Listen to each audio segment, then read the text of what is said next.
Scott Mcrae. I'm the project manager for the Lebanon Gasification Initiative. I work for the city of Lebanon, and it's a kind of a partnership with Aries Energy, who sold the city the gasification facility. The chips arrive by truckload and go into the storage bins.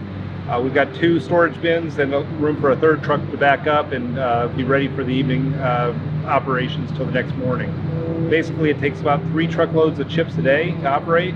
Our inputs are primarily wood chips that are brought over here by those truckloads, 3 trucks a day. We also mix in the solids from the wastewater treatment plant, approximately 3 to 6 tons per day as well. And also, we are capable of doing tires. You take those inputs and you mix them together in a pug mill, and then they are carried to the top and stored in a mini compartment and dropped into the gasifier as needed. From the top of the gasifier to the bottom of the gasifier is approximately a 13-minute journey for that chip. In the belly of the beast is where the magic happens, where there's a thermochemical process that takes place, breaking that chip down into a gas and the remains of a chip. That's the only 2 products you get out of gasification, are the gas and the chips. Both are desirable outputs.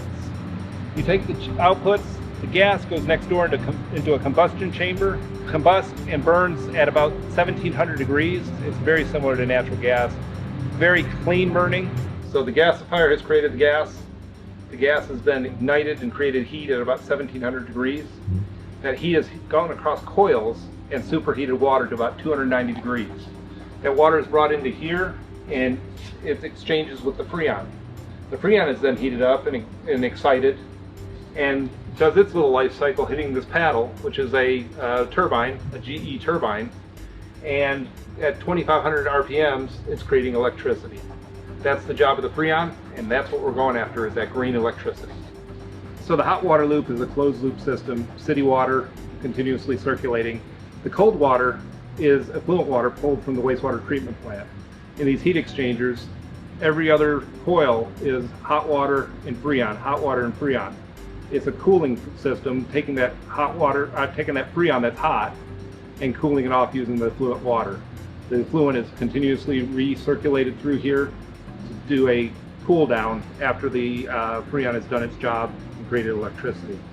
The chips drop off in the backside, come out 95% reduced. From the beginning, it's a 2-inch chip. Now it's a little flake.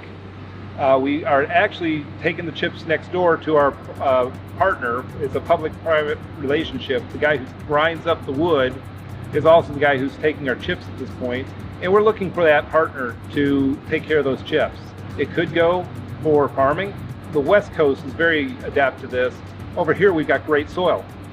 So enhancing that soil further is not as desirable as of yet. The farmers are starting to find out about it and are starting to ask for it as well. So it's just taking a little more time on our side versus the West Coast.